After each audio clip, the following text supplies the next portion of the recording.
my former teaching assistant. Madeline, thank you so much for joining us. You're here to help us wrap our heads around this assignment so we can get a higher grade on this assignment. Thank you for being here. Yeah, thank you for having me. All right, so we're going to start with the time. I know that some people, especially when they first approach this assignment, I think they miss that it needs to be 3 minutes and 30 seconds, both the content for the outline, but especially the video. What else do you see people getting wrong in those first couple of submissions? But for the first one, the most that we see is getting a little bit confused with the instructions. So, what I would say is try not to skim over the instructions because I think that's what's the majority are doing, and a lot of them are putting the wrong information in the Adobe webpage. So we have that part one, we have that self-reflection, but people are confusing the self-reflection questions and putting them in the outline or putting the part one in the outline. So that's one of the main things I see right away. Sorry, Definitely. Something else I see is they forget to select the word web page from Adobe. So when they're in Adobe Express, they might be creating a different kind of presentation type or an image instead of a web page. And the web page, just like the one that you see in the assignment guidelines here on your screen, that's exactly the kind of web page we need for this assignment. correct. And there is a lot of helpful links. So again, at the modules, I will always say try to reinforce that there are those student examples from past semesters, and there's helpful links as well to follow MLA formatting, how to make an Adobe web page, how to publish it, so we can be able to see that web page being published. Because sometimes we see a lot of students just they do everything right, but the web page is locked because it's not open to public. So again, all those helpful links are there just to get them started. But of course, the first one is always a hit or miss sometimes, and we do see a lot of that. That is just even in the forming of the web page, and then going in the actual web page. A lot of common mistakes is, MLA formatting just not being correct. We do have those examples where you provide how it should be the outline. So I think that's the number one thing to see, having that video on the top of our outline as well in our web page. So we see a lot of the videos being at the bottom, and we kind of want that highlighted at the top. Going delving into the actual web page and the outline, we see a lot of essays, I will say, inside the outline where you're not asking for a huge that, just some bullet points of like what we're trying to go for. Um, the proper introduction as well. I think a lot of students forget to say their name, what the theory they're mentioning. Sometimes they just delve right into speaking into their outline and reading off the outline.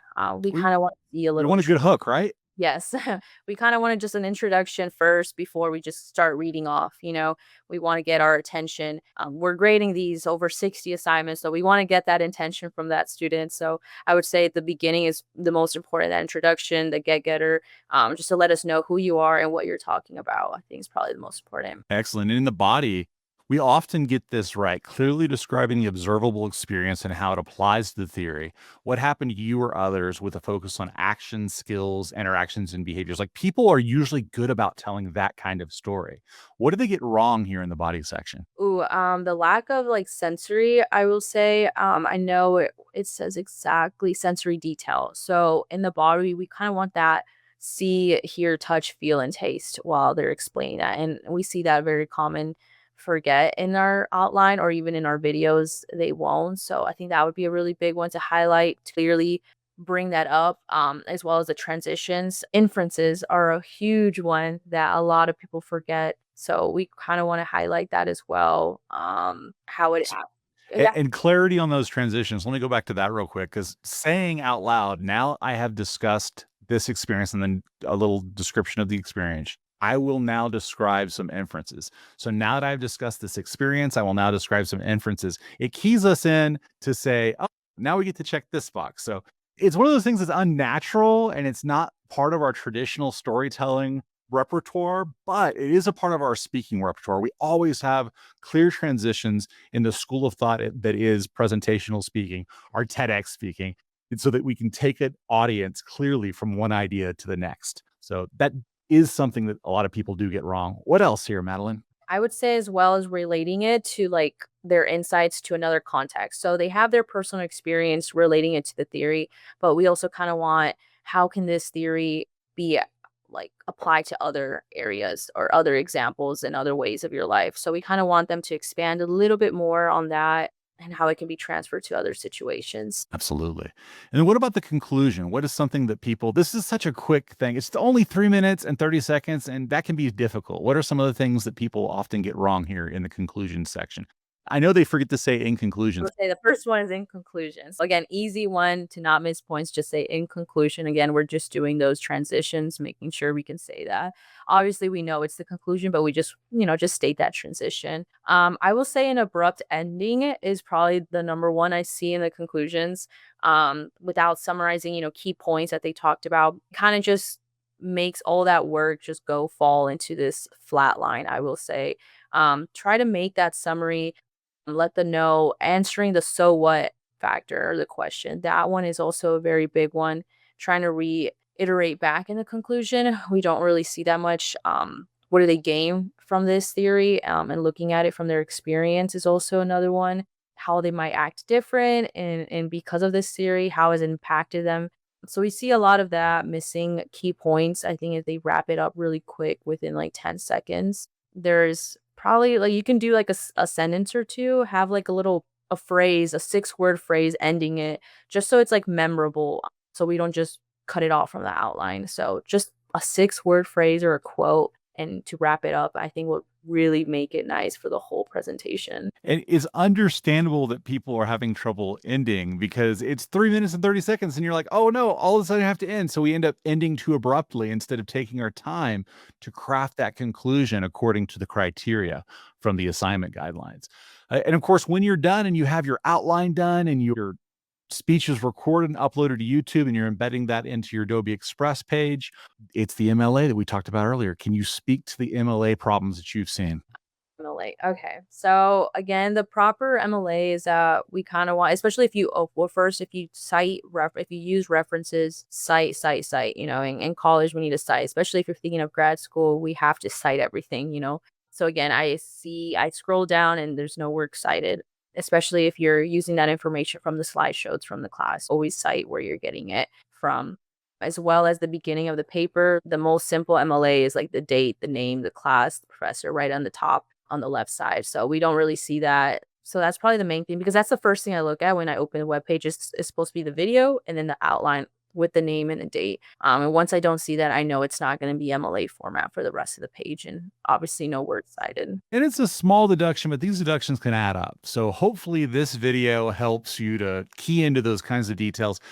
And we're not saying that this is all the things people get wrong. These are just the most common things, the things that we want people to key into and pay attention to. Correct. Yeah. I had a student a while back ask what this lorem ipsum was. It's just placeholder text. It's Yeah. text that, and I can see that being confusing too. It's just placeholder text. This isn't actually anything meaningful. It's just to place the text in a way that is readable and understandable. And you were talking earlier about the works cited and Correct. problems you see there. Yes. So again, at the bottom of the page, that's where works cited is supposed to be. I've seen plenty, obviously, of students actually citing it, but I see a lot more not actually citing it. Especially if you reference it from the slideshow, from like the text that is provided in the class, always cite that. And it also gives them a good way to be like, hey, in your other classes, you're going to have to cite as well. So it's just something, a good reminder for students to have and to apply, especially if they're thinking of grad school. Everything is going to be cited from there. And sometimes I'll see the word references instead of works cited. And the reason for that is because that's APA. We use the word references here instead of works cited. But either way, the best place to go for help is this link right here. It's the sample paper that I have, but it's from Purdue University because they have one of the best online writing lab websites out there. So they have all these other resources and things that can help you. And this isn't just for MLA, this is for APA too. So if you're struggling with formatting, you want to see an example of it done right, this is a fantastic website to help with making sure that it's done right. That's MLA. Here's some of our common mistakes and best practices for this 3083 presentation. The first one is this lack of a proper introduction after the attention getter. In other words, failing to introduce yourself and the topic can leave the audience unengaged. Be sure to use a good attention getter. The other thing is specifically overloading with information, providing too much detail up front and not getting narrow enough on the topic and keeping it simple.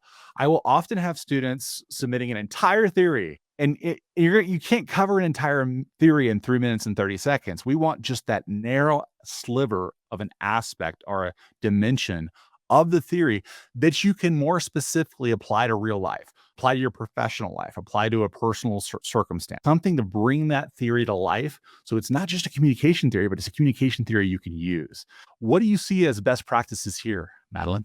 Best practices, clear and concise introduction. After we have that attention getting statement, again, you'll start off by saying your name, explaining what theory or concept you found most interesting. And then, obviously, like you said, keep it simple, keep it narrowed down. But also, I always say the most important is like find something that you find interesting. Don't find the first theory that you see in the text or that you see that someone else used. Try to find one that you actually personally can use, and not just that example, but also in your day-to-day life that you can actually use in other situations. And that makes the assignment so much easier to actually do and actually have fun with it. If it's something that you're not interested in, it's just going to be very hard to do it. So that's why I always say try to find something interesting that you like and you can actually apply it in your life, as well as inside the Adobe webpage, make sure you're creating some like sensory detail in there. I think that one might be my number one that I'll see that a lot of people miss is the actual sensory detail. So kind of want to highlight that and put that in your body or even in your introduction. I can see that you can use it while you're trying to bring the theory into life, into that personal experience, bring that sensory, it gives you like kind of suspense in it and makes the reader interested in what you're saying. I like it when people make bold assertions like this, make up bold challenges conventional wisdom or curiosity. Those are always fun because they'll help to regain your attention. And remember, these kinds of things, the visual elements, the quotation, the humor, these can help refocus your audience after that first hook has passed and a little bit of time has passed. Maybe after your first hook in your first story, you can rehook with one of these kinds of attention getting elements as well. The goal again is to capture attention in the actual opening. In the body, we see common mistakes like vague experience description, where they're not providing enough detail to paint the picture. And the reason that's important is because we want it to bring the theory to life. We want it to bring application of the theory into focus. And without enough details, and again, those sensory details are those sorts of things that bring it to the reality, then we don't have that kind of illustration happening. What else do you see here in the body that you'd like to make a note of here? Again, the inferences, I know we've mentioned that, but I feel like that one's a really big one. Just making those explicitly saying in them. Sometimes they have it in their outline, but in the video, just not explicitly said. So I think that's also very important to actually say. And even though it's something that may sound simple, it's just something that's per the rubric and a very easy thing to do and to get those points. Just like, again, when we're moving from the body and moving towards the conclusion, just say in conclusion. So just simple transitions like that make a huge difference. And that whole idea of what the inference is and how we're applying it to other contexts, right? The contextual transfer, relating those insights to another context that demonstrates the theory's broader applicability. And that's something where sometimes people will have an experience, but they fail to connect it. There's not good alignment there. So we have this amazing story that brings the thing to life beautifully, and we're all excited and we're like, yes, yes, yes. And then we get to this part where we're like, oh, wait, this doesn't really align with what we were just talking about. This is a fun thing to talk about, but does it really do a good job of bringing the theory into perspective by showing us how it's applied in a new light that's a different context from the one that you just told us about? Especially also, I will say in the videos, not in the actual outline, it's just monotone delivery. We see that a lot in the videos if you're especially if I know you can memorize everything, but when you're using the outline to read off, sometimes it just starts going very monotone. So we kind of want to, break that off a little bit, show some character as well, some enthusiasm, like you were saying, that really brings it into life and catches, the reader or when I'm watching the videos or when you're watching the videos, it just brings our attention and it doesn't drag from a monotone delivery. And that's not just in videos, when you see someone presenting as well. How a presenter is, it's just if they have that monotone delivery, no one is going to be paying attention after 5 minutes. So again, I think that's also something good to point out. Absolutely. And delivery is so important for communication. And even if you're taking this course and you're not a communication major, leveling up the style and the delivery of what you're doing, that can help you succeed in any kind of industry or job because we are human relations kinds of creatures. We crave that kind of communication and connection just as a part of our evolutionary state. our brains crave conversations with others. So this can help in that sense too, to help you get that job because your communication was better and you communicated with more authority in that way. The ignoring the so what, failing to explain the significance of your analysis can make the presentation seem, for lack of a better word, pointless. In other words, why are we talking about this? Why does this communication theory matter?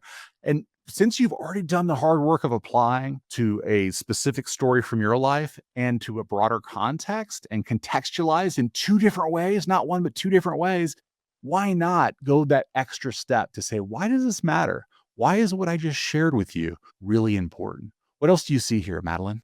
In the conclusion, just they're not recapping, the main points that they discussed. It's always good in the conclusion just to wrap it up, just give us what you were trying to point out from this presentation, emphasizing, what new information they got from this theory, explaining how this perspective can influence, their future actions or thoughts. So it shows how that theory really actually impacted them and how they can use it in their life, as well as again the memorable closing. We see a lot of just abrupt closing, ending it, just cutting the video from exactly the 3:30 mark, which I know the 3:30 mark is what we need, per the rubric, but let's not just end it very abruptly. Have a good ending, end it with a quote, a tagline, something that just really catches, the attention. Making sure that you're using your hands and your gestures and your eye contact to reinforce what it is that you came here to say, to help bring it to life in a way that only you can and only your presence can bring this to life. That's one of the reasons we do these videos. It's to help give you that experience and that practice of communicating in a way that will hopefully influence your colleagues in the future. Even if it's just to hire you, it could influence your colleagues to make a decision to hire you if you're a little bit more animated with your body language. And that's something we definitely want for you when you graduate. We want you to be able to get that job more easily. Enthusiasm and tone can really help there too. Positive body language. And of course, it's really easy to fall into this trap of reading. We see people reading, and most often that is the number one problem with the presentations because people aren't going from just a short list of bullet points that they're taking a look at and then just telling the story as they would to a friend, just pretend the camera is a friend, are telling the story in a way that's more animated because they're stuck to their notes or their slides. What else do you see? No, I think exactly that. I think it's just even when you're reading off your slide, then that's where everything else starts falling apart. It starts getting a little bit slow, a little bit monotone delivery, like we mentioned, just by reading it off. Also, we want not people to lack from the video because I know we have that outline and everything, but the video is just as important as having that outline. And I think a lot of people forget that. I think they just want that 3:30 mark and just hit it off. But the video is so important because it's you as a student explaining your theory, what you found interesting from this theory, and it's just trying to get our attention. Like, what did you gain from this? And if you're excited about it, if it's something that we see that there's just no excitement or anything, it's like, why did you pick this theory? And are you truly going to use this theory in life? So just stuff like that really just trickle down, as well as I would say in the videos. Sometimes the videos are taken, I don't know, like 2 a.m. or 3 a.m., which I know college students are so busy, but we kind of want that good lighting. We want to see your face. We want to be able to see that. And in a lot of videos, it's super dark, very muffled, or their background is quite distracting. So those are just some common mistakes in the videos, I would say. And we're not asking you to dress up, right? Or we're just making sure that you're in a way that is presentable for an online presentation. I often dress in a way that is hopefully more welcoming. I'm wearing a t-shirt now in an effort to be more welcoming and less academic-y and stuffy. You don't have to go to the nines. We just want to make sure that you're presentable so that you're taken more seriously because it's connected to credibility. The reason that people wear suits and ties is because the credibility that is associated with that kind of uniform, if you will, transfers to what they're actually saying. So if you can control it, the more professional you can present, the better. And being able to see your hands and see how you're presenting is just as important here. Visuals are also important, not just with this assignment in terms of having a visual or two to illustrate something you're trying to convey, but also in terms of our infographic assignment. Madeline, can you speak just briefly about some of the most important details for our infographic assignment? For the infographic, I would say do not put some people just put a bunch of information on it, just like plaster all the information on what theory or which one that they're choosing, and they just fill it up. Infographic is yes, information, but we kind of want it in a way where it gets the person's attention to read all of it. If there's too much, no one is going to read all of it. When we see infographics in hospitals, in clinics, they don't have a bunch of information just thrown on it. It's simple, short, to the point, and images that catch our attention. So that's the point of an infographic. And a lot of the common mistakes is just throwing it all on there as if it's like a PowerPoint slide with a bunch of bullet points and everything. So we kind of want to have it concise, narrow it down with the most important, and then have images that catch our attention. Excellent. And the other thing here is higher quality audio. Like having just a lamp and a mic can go a long ways. But if you want to improve your audio quality, we are an Adobe Creative Campus, which means that you can log in through UTSA to have access to Adobe apps, just like you're doing with Adobe Express. And this specific website, podcast.adobe.com/enhance, will help take your audio up a level to make it more professional and crisper quality.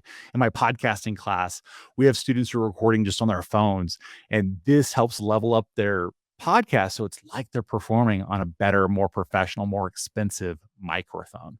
Moving on to peer reviews, common mistakes include superficial feedback. Superficial feedback, like generating praise without any kind of constructive criticism. It doesn't improve what we're trying to talk about, and it's not connecting the ideas. What else do you see here? Following with that, I guess like the superficial feedback, I think it's really easy to just answer some peer reviews, say, this is so great, you don't need to change anything, which is nice. However, that is very superficial, and no one's gonna get better in peer reviews if you don't get any constructive feedback. So I really like the layout that you provide, the keep, improve, and appreciate. And that really kind of gets every student a good like outline of what they should do, what this peer review, what they should keep in here, what can they improve, and then what they appreciate from it. So it hits all three targets, and giving that what's it called, corrective criticism. So I think using that little outline in their peer reviews as well as bolding key ideas in them really does help them, instead of just having a very vague reply to a student. So if they follow that keep, improve, and appreciate, I think that goes a long way. And keep, improve, and appreciate can be complemented by asking the right kinds of questions. For example, underneath improve, you could frame that as a question. What if you spent more time on the inference story? Because I really liked that, but I felt like it needed more depth. And I didn't quite wrap my head around how that inference story was connected to the story that you told previously. So if you could help me connect those dots, I would really appreciate that. In other words, being direct with that feedback in a way that is, yes, critical, but also kind, because the question helps to provoke the author to respond reflectively. Especially if they ask that meaningful questions, like you're saying, that encourages open-ended discussions, as well as I think is so important because it is an online course. How are you going to connect with your peers? You can't connect with them in person in a classroom. So these peer reviews are a way to connect with your peers and communicate with them. So I think that's also a great way to be a little bit more closer since it is an online class and we don't have that face-to-face contact with everyone. Absolutely. What are some of the other kinds of meaningful questions that you've seen be successful or you could imagine would be successful for peer reviews? I like when they reply to something more personal. It's nothing that, yes, related to the class, but when they see in that presentation with that personal experience, they ask actually something about that experience. And that engages the person to answer, be like, oh, okay, they're actually interested in what I said and my personal experience, not something out of a textbook, but something that they was able to relate from the theory or from the class. And then the student is asking about that experience and how it impacts them. I think that's really nice because it's more personalized, if that makes sense. It's not something that can be asked from every other student that they can reply to. It's actually engaging a personalized question to each student. Madeline, do you have any closing thoughts for our students who are about to tackle this idea of an application presentation in video with an outline? Please read the instructions very slowly because it could be overwhelming trying it, especially if it's a course that's an 8-week course. It might be overwhelming seeing all the things that are due. However, if you break it down slowly and look at the instructions and looking at all the embedded videos that kind of help you along the way, I promise you it's not that difficult. Obviously, that's might be hard to say or easy to say now, but if you break it down, I will say it does make everything very simple in the assignment, at least. Excellent. And before we close, can you give us some examples of things that people get wrong in infographics. I know that people struggle with, for example, putting too much text on their infographics. Can you break down some infographic advice?